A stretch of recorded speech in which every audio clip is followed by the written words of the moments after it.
जी अस्सलाम वालेकुम। इदारे का इंट्रोडक्शन तो आप लोगों को होगा, जिन लोगों को नहीं है उनके लिए मैं दोबारा रिपीट करता चलता हूँ। ओपा सॉल्यूशन जो है ये पिछले कुछ चंद सालों से नेटवर्किंग के सॉल्यूशन और ट्रेनिंग वगैरह प्रोवाइड कर रहे हैं। तो रिसेंटली हमने वेब डेवलपमेंट और डिजिटल मार्केटिंग के कोर्स जो है आपने लॉन्च किए हैं। ये हमारा सेकंड बैच है वेब डेवलपमेंट का। आज ही हमारा एक नया बैच जो है वर्डप्रेस का भी स्टार्ट हो रहा है। इसी तरह डिजिटल मार्केटिंग का जो कोर्स है वो भी हमारा न्यू स्टार्ट हो रहा है। तो कोर्स की आउटलाइन आज हम डिस्कस करेंगे। आज हमारा वेब डेवलपमेंट का जो है वो फर्स्ट लेक्चर है। ये आपकी वीकली इसमें 2 क्लासेस हुआ करेंगी, सैटरडे और संडे 6 to 7 इसकी टाइमिंग है वेब डेवलपमेंट की। और ये 2.5 मंथ्स का ये कोर्स है। इसकी आउटलाइन के बारे में थोड़ा डिस्कशन कर लेते हैं। जब हम वेबसाइट डेवलपमेंट की बात करते हैं तो हमारे पास इसके 2 पार्ट्स हैं, एक फ्रंट एंड का और एक बैक एंड का। फ्रंट एंड में हमारे पास जो है वो ये कुछ मॉड्यूल हैं। फर्स्ट मॉड्यूल हमारे पास आता है HTML का। फ्रंट एंड वो है जो यूज़र को ब्राउज़र में शो हो रहा होता है, और बैक एंड पे जितनी फंक्शनैलिटीज़ है, डाटा किस तरह से सेव हो रहा है, ये सारा बैक एंड कहलाता है। फर्स्ट मॉड्यूल हमारा HTML का। HTML में हम उसका इंट्रोडक्शन देखेंगे। HTML ये एक लैंग्वेज है जो ब्राउज़र जिसको समझता है। इससे हम अपनी वेबसाइट का जो स्ट्रक्चर है वो रेडी करते हैं। इसकी बेसिक्स देखेंगे, इसके एलिमेंट्स किस तरह से हम टैग्स जो है वो क्रिएट करते हैं, इसमें एट्रीब्यूट्स किस तरह से ऐड करते हैं जो हमें इन्हीं टैग्स के बारे में एक एडिशनल इन्फॉर्मेशन के लिए हम यूज़ करते हैं।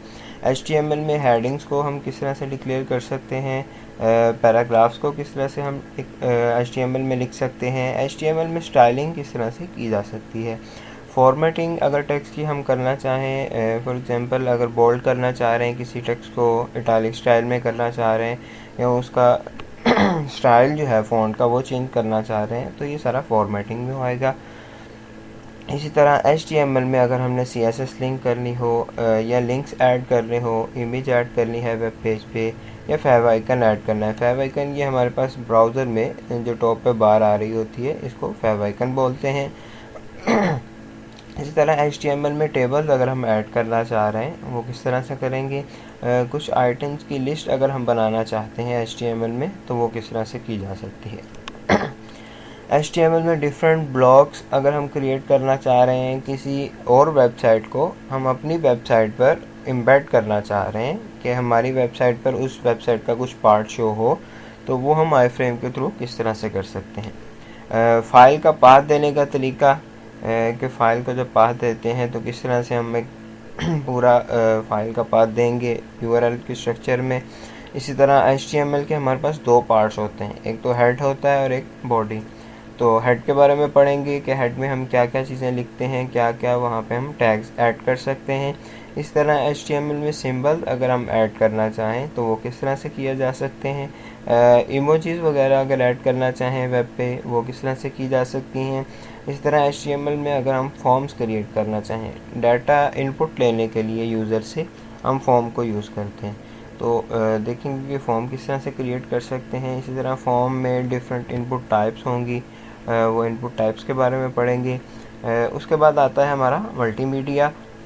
HTML में हम वीडियो किस तरह से एम्बेड कर सकते हैं, अपने वेबसाइट पे किस तरह से एक वीडियो लगा सकते हैं, या उसके अलावा HTML में हम ऑडियो प्लेयर किस तरह से अपनी वेबसाइट पर शो कर सकते हैं, या YouTube की वीडियो को अगर हम एम्बेड करना चाहें अपनी वेबसाइट पे तो उसका क्या तरीक़ाकार होगा। दूसरा मॉड्यूल जो हमारे पास है फ्रंट एंड में वो CSS का है। CSS जो HTML हमने पढ़ी इसमें जो स्ट्रक्चर एक वेबसाइट का वो रेडी करते हैं, उसके बाद जितनी भी स्टाइलिंग है वो हम CSS के थ्रू ही करते हैं। CSS का इंट्रोडक्शन पढ़ेंगे, इसके जो सिलेक्टर्स हैं किस तरह हमने किस एलिमेंट को सिलेक्ट करना है जिस पे हमने CSS अप्लाई करनी है। उसके बाद CSS में अगर हम कलर चेंज करना चाह रहे हैं किसी टेक्स्ट के, या किसी बैकग्राउंड कलर जो हम चेंज करना चाह रहे हैं वो किस तरह से करेंगे। उसके अलावा CSS में हम बॉर्डर्स किस तरह से लगा सकते हैं, अगर हमने स्पेसिंग वगैरह ऐड करनी है तो उसका क्या तरीक़ाकार होगा। किसी एलिमेंट की हाइट वेट्स हमने सेट करनी है और इसमें एक बॉक्स मॉडल होता है जिसमें ये सारी चीज़ें सीक्वेंस से आ रही होती हैं। तो वो हम देखेंगे कि एक बॉक्स मॉडल किस तरह से वर्क करता है। इसमें टेक्स्ट का साइज़, फ़ॉन्ट्स के कलर स्कीम, फ़ॉन्ट का जो स्टाइल है, फ़ॉन्ट फैमिली, ये किस तरह से चेंज की जा सकती है वो देखेंगे। इस तरह इसमें CSS के आइकन्स डिफरेंट से, ये आप देखे होंगे यहाँ पे भी हमें डिफरेंट आइकन दिखाई दे रहे हैं। तो ये आइकन किस तरह से हम ऐड कर सकते हैं। इसी तरह HTML में जो हमने लिंक्स बनाए उनको किस तरह से डिज़ाइन किया जा सकता है, जो लिस्ट बनाए उनको किस तरह से डिज़ाइन कर सकते हैं। HTML के जो टेबल्स हैं उनको किस तरह से CSS के थ्रू डिज़ाइन किया जा सकता है। किसी भी एलिमेंट की अगर हम पोजीशनिंग सेट करना चाहें, top, right, bottom, centre, right, left वगैरह, तो वो किस तरह से की जाएगी। एक से ज़्यादा सिलेक्टर को सिलेक्ट करते हुए हम किस तरह से एक ही CSS उन सब पे अप्लाई कर सकते हैं। नेविगेशन बार जो मेन्यू आ रहा होता है हमारी वेबसाइट पे, उसको किस तरह से डिज़ाइन किया जा सकता है। इसी तरह हर नेविगेशन बार में एक ड्रॉप डाउन मेन्यू, सब मेन्यू भी जिसे बोलते हैं, वो होता है। वो देखेंगे किस तरह से डिज़ाइन करते हैं। CSS में हम फॉर्म्स को किस तरह से डिज़ाइन कर सकते हैं। इसी तरह बॉर्डर्स किस तरह से ऐड करते हैं। बॉर्डर्स के जो राउंड कॉर्नर हैं, कॉर्नर जो हैं उनको किस तरह से राउंड किया जा सकता है। इमेजेस जो हैं उनके जो बॉर्डर हैं उनको किस तरह से हम राउंड कर सकते हैं। इसी तरह एक से ज़्यादा कलर अगर हमने यूज़ करना है तो उसके लिए हम CSS का ग्रेडियंट यूज़ करते हैं। किसी एलिमेंट पर या टेक्स्ट पर हमने शेडो ऐड करना है, वो किस तरह से करेंगे। इसी तरह टेक्स्ट पे इफेक्ट्स अगर हमने ऐड करने हैं, 2D 3D ट्रांसफॉर्म अगर ऐड करने हैं, एनिमेशन हमने किस तरह से CSS के थ्रू ऐड करनी है। लास्ट में हमारे पास मीडिया क्यूरीज़ हैं। मीडिया क्यूरीज़ को हम यूज़ करते हैं वेबसाइट को रिस्पॉन्सिव बनाने के लिए। मीडिया क्यूरीज़ में हम ये डिफ़ाइन करते हैं कि किस स्क्रीन साइज़ पे, फॉर एग्जांपल मोबाइल है तो इसका स्टाइल क्या होना चाहिए, डेस्कटॉप पे इसका साइज़ क्या होना चाहिए। तो ये सारा हम मीडिया क्यूरी के थ्रू हैंडल करते हैं। फ्रंट एंड में थर्ड मॉड्यूल हमारे पास जावास्क्रिप्ट का। जितनी भी इवेंट हैंडलिंग होती है हमारे वेब पेज पे, वो हम जावास्क्रिप्ट के थ्रू हैंडल करते हैं। फॉर एग्जांपल यूज़र ने क्लिक किया, उस पे जो फंक्शन हमने कॉल करवाना है, यूज़र ने पेज को रिफ़्रेश किया, यूज़र पेज को स्क्रॉल कर रहा है, तो इस तरह के जितने भी इवेंट्स हैं उन सब को हम जावास्क्रिप्ट के थ्रू हैंडल करते हैं। जावास्क्रिप्ट में हम देखेंगे कि एक वेरिएबल को किस तरह से डिक्लेयर किया जाता है। जावास्क्रिप्ट में मैथमेटिकली ऑपरेशन किस तरह से हम कर सकते हैं। जावास्क्रिप्ट में डाटा कितने टाइप्स का हमें मिलता है। फंक्शंस को किस तरह से हम डिक्लेयर की जा सकते हैं। इवेंट्स किस तरह से हम हैंडल करते हैं। फंक्शन को डिक्लेयर करने के बाद उसको कॉल किस तरह से की जा सकती है, उसको पैरामीटर किस तरह से हम पास कर सकते हैं। अगर हमने कंडीशनली कोई डाटा रेंडर करना है, कंडीशनली कोई फंक्शन हमने कॉल करना है, तो उसके लिए हम इसकी जो कंडीशंस हैं, इफ एल्स कंडीशन, उनको यूज़ करेंगे। एक ही फंक्शन हम बार बार कॉल करना चाह रहे हैं तो उसके लिए हम लूप्स का यूज़ कर सकते हैं। इसी तरह डॉम से related, DOM document object model, ये डॉम कहलाता है कि HTML में हम किस तरह से चेंजिंग ला सकते हैं जावास्क्रिप्ट के थ्रू। इसके एलिमेंट्स को किस तरह से गेट किया जा सकता है, उसको चेंज किया जा सकता है। उनकी स्टाइलिंग को किस तरह से हम जावास्क्रिप्ट में चेंज कर सकते हैं। इस तरह जो डिफरेंट इवेंट्स हैं जावास्क्रिप्ट में, on click, double click, her event पे जो हमने फंक्शन कॉल करना है वो देखेंगे कि इवेंट्स को कैसे हैंडल करेंगे। इसी तरह विंडो को स्क्रॉल करने का, स्क्रीन की हाइट विड्थ सेट करने का, यूज़र की हिस्ट्री कि यूज़र कहाँ से किस पेज से आगे फॉरवर्ड हुआ, उसको बैक लेकर जाने का, ये सारे फंक्शन हम जावास्क्रिप्ट में देखते हैं। तो इसके अलावा हमारे पास कुछ वेबसाइट पे यहाँ पे अलर्ट शो हो रही होती हैं, पॉपअप आता है हमें, तो वो देखेंगे कि पॉपअप्स को हम किस तरह से शो कर सकते हैं। फोर्थ मॉड्यूल हमारे पास फ्रंट एंड में है बूटस्ट्रैप का। ये जो अभी तक हमने तीनों चीज़ें ऊपर इंट्रोडक्शन पढ़ा, HTML, CSS और जावास्क्रिप्ट, ये तीनों का एक कंप्लीट पैकेज है हमारे पास। इसमें ये होता है कि हमें ख़ुद से स्टाइलिंग अप्लाई नहीं करनी पड़ती, ख़ुद से फंक्शंस बनाने नहीं पड़ते, लेकिन हमें एक लाइब्रेरी दे दी गई है जिसके थ्रू हम काम करते हैं। हमें बनी बनाई क्लासेस अवेलेबल होती हैं जो हमने एज ए रेफरेंस देनी होती हैं, और तमाम की तमाम स्टाइलिंग जो है वो खुद ही अप्लाई हो जाती है। ये चीज़ सेम जैसे हमने HTML में किया, खुद कुछ वही चीज़ें हैं, कुछ खुद ब खुद हमें उन्होंने एक ब्लॉक्स क्रिएट करके दिए हुए हैं। सबसे पहले कंटेनर्स हम पढ़ेंगे कि एक मेन जो हमारा ब्लॉक है उसको किस तरह से डिज़ाइन किया जाता है, उसमें ग्रिड्स, डिफरेंट ग्रिड किस तरह से हम बना सकते हैं, जो मोबाइल डिवाइसेस में ख़ुद ब खुद अपना साइज़ एडजस्ट कर लेती हैं। इसी तरह से जो टाइपोग्राफी है, टाइपोग्राफी में फ़ॉन्ट का साइज़, फ़ॉन्ट की जो फैमिली है, फ़ॉन्ट को कितना बोल्ड करना है, फ़ॉन्ट का कलर क्या है, ये सारा टाइपोग्राफी में आता है। इसी तरह बूटस्ट्रैप में टेबल्स को किस तरह से डिज़ाइन करना है, इमेजेस को किस तरह से ऐड करना है, अलर्ट्स बूटस्ट्रैप में किस तरह से हम डिज़ाइन कर सकते हैं। बटन बूटस्ट्रैप में किस तरह से ऐड करेंगे, एक से ज़्यादा बटन है तो उसको बटन ग्रुप्स में किस तरह से हम ऐड कर सकते हैं। डिफरेंट प्रोग्रेस बार, जब भी कोई डाटा लोड हो रहा हो या वेबसाइट हमारी रिफ़्रेश हो रही है तो यहाँ पे हमारे पास प्रोग्रेस बार आ रही होती है।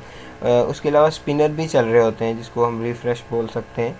तो जब तक वेबसाइट लोड हो रही होती है वो स्पिनर चल रहे होते हैं। वो स्पिनर हम देखेंगे कैसे ऐड करनी है।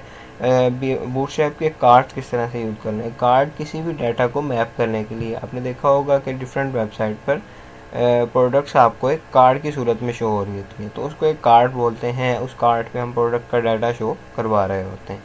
इसी तरह हमारे पास जो टॉप बार है, नेविगेशन बार, वो किस तरह से डिज़ाइन हो सकती है।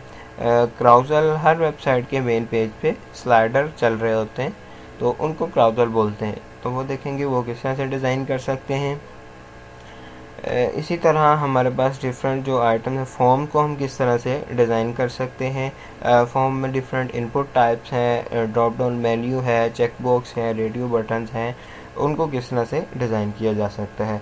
फॉर्म की वैलिडेशन हम किस तरह से कर सकते हैं। वैलिडेशन कहते हैं कि हमने ये वैलिडेट करना है कि जो हमने फील्ड बनाई है क्या यूज़र ने डाटा उसी से रिलेटेड इनपुट किया है। फॉर एग्जांपल मेरे पास ईमेल की इनपुट है, तो ये हमने अश्योर करना होता है कि हमारे पास जो डाटा आ रहा है क्या वो ईमेल ही है, कोई सिंपल टेक्स्ट तो नहीं है, उसमें @ का सिंपल है, अगर नहीं है तो वो एक ईमेल नहीं हो सकता।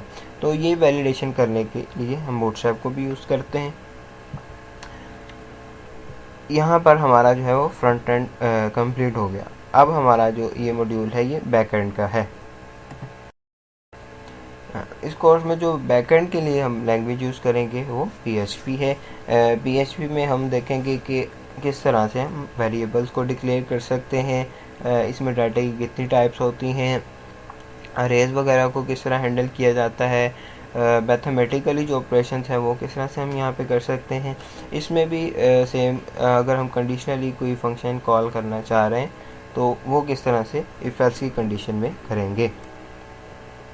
हम एक से ज़्यादा फंक्शन को एक से ज़्यादा दफ़ा कॉल करना चाह रहे हैं एक ही फंक्शन को, तो उनको लूप के थ्रू हैंडल करेंगे। फंक्शंस को किस तरह से डिक्लेयर किया जाता है, फॉर्म हैंडलिंग किस तरह से की जाती है। HTML में जो हम फॉर्म क्रिएट करते हैं तो उसका डाटा हम PHP के थ्रू गेट कर लेते हैं और फिर हम उसको डाटाबेस में सेव करवाते हैं। फॉर्म की वैलिडेशन अगर हम बैकएंड से करना चाहें PHP के थ्रू, वो किस तरह से करना चाहते हैं। फॉर्म की फील्ड्स को अगर हम रिक्वायर्ड रखना चाहें कि इस फील्ड के बगैर फॉर्म सबमिट ही ना हो तो वो किस तरह से करेंगे। अगर हमने फॉर्म के URL और ईमेल की जो, जिससे मैंने आपको एग्जांपल दी, एक इनपुट है उसको किस तरह से वैलिडेट करना है, तो कंप्लीट जो फॉर्म का सेशन, फॉर्म को हमने हैंडल करना है वो PHP के थ्रू ही हम हैंडल करते हैं। तमाम डाटा हम गेट कर लेते हैं और वो फिर डाटा हम डाटाबेस को आगे पास करते हैं। लास्ट में हमारे पास है PHP का सेशन। ये सेशन क्या होता है, आपने डिफरेंट वेबसाइट की देखे होंगे कि जब तक हम लॉगिन नहीं करते तो हम कोई जो उनकी ऑपरेशन है वो नहीं कर सकते। फॉर एग्जांपल दराज के आप मिसाल ले लें, एक ई-कॉमर्स वेबसाइट है, तो जब तक हम उस पर लॉगिन नहीं कर सकते तो हम ऑर्डर नहीं कर सकते। जब तक हम लॉगिन नहीं करेंगे तो हमें हमारे ऑर्डर्स की डिटेल जो है वो नहीं दिखती। तो ये सारा कुछ सेशन के थ्रू होता है। जब हम साइन अप करते हैं तो हमारी एक सेशन आईडी क्रिएट हो जाती है। इसी तरह जब दोबारा लॉगिन करते हैं तो एक सेशन चल रहा होता है। उसी सेशन के थ्रू फिर हमें हमसे रिलेटेड जो डाटा है वो शो हो रहा होता है। हमें एक सेशन आईडी मिल जाती है, सिस्टम देखता है कि अगर ये सेशन आईडी अवेलेबल है तो उसको वो आगे पेज शो करता है, उसके अलावा उसको वो पेज शो नहीं किया जा सकता। तो ये सेशन देखेंगे कि सेशन को किस तरह से हैंडल करना है। अब जो डाटा हमारे पास, जो लास्ट मॉड्यूल है, जो डाटा हमने PHP के थ्रू फॉर्म से गेट किया वो हम फिर उसको डाटाबेस में सेव करवाते हैं। ये लास्ट हमारा स्टेप है। डेटाबेस में बेसिकली प्रोग्रामिंग में 4 ऑपरेशंस होते हैं जिनको हम CRUD ऑपरेशन बोलते हैं। C से क्रिएट, R से रीड, U से अपडेट और D से डिलीट। ये 4 ऑपरेशंस हैं, इसके अलावा 5वां ऑपरेशन कोई नहीं होता इसमें।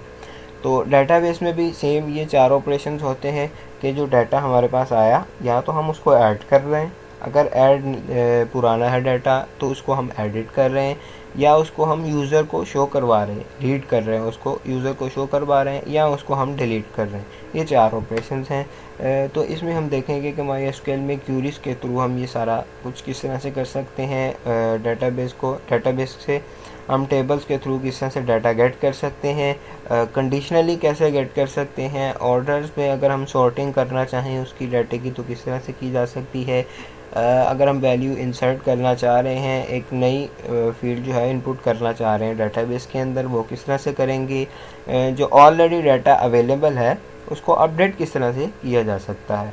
इसी तरह जो ऑलरेडी डाटा है हमारे पास उसको अगर हम डिलीट करना चाहें, या सर्च की क्यूरीज किस तरह से हम क्रिएट करेंगे, एक से ज़्यादा टेबल्स को अगर हम ज्वाइन करना चाहें तो वो किस तरह से किया जा सकता है। ये सारा हमारा जो है वो डाटाबेस का हिस्सा होगा।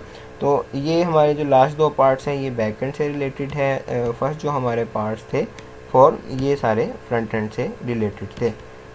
तो कल दोबारा हमारे जो फर्स्ट 2 लेक्चर्स हैं ये फ्री ऑफ कॉस्ट हैं। तो कल हमारा दोबारा ही 6 बजे जो है वो लेक्चर स्टार्ट होगा। तो आप लोग कल भी ज्वाइन कीजिएगा। कल फर्स्ट लेक्चर से हम इसको HTML से स्टार्ट करेंगे। तो अगर किसी का कोई क्वेश्चन हो तो वो पूछ सकता है। वीकली इसकी 2 ही क्लासेस होंगी, सैटरडे और संडे। ये 6 से 7 क्लास होगी इसकी। ऑनलाइन जो है ये संडे को ऑनलाइन ही होगी, और ये सैटरडे जो है इसको फिज़िकल भी आप आ सकते हैं 6 to 7। ये मुस्लिम टाउन के करीब है, ओपर सोल्यूशन जामिया शरफिया के करीब। तो वहाँ पे आप आ सकते हैं फिज़िकली भी। ऑनलाइन अगर ज्वाइन करना चाहते हैं तो आप ऑनलाइन ही ज्वाइन कर सकते हैं। जी ठीक है, अल्लाह हाफिज़।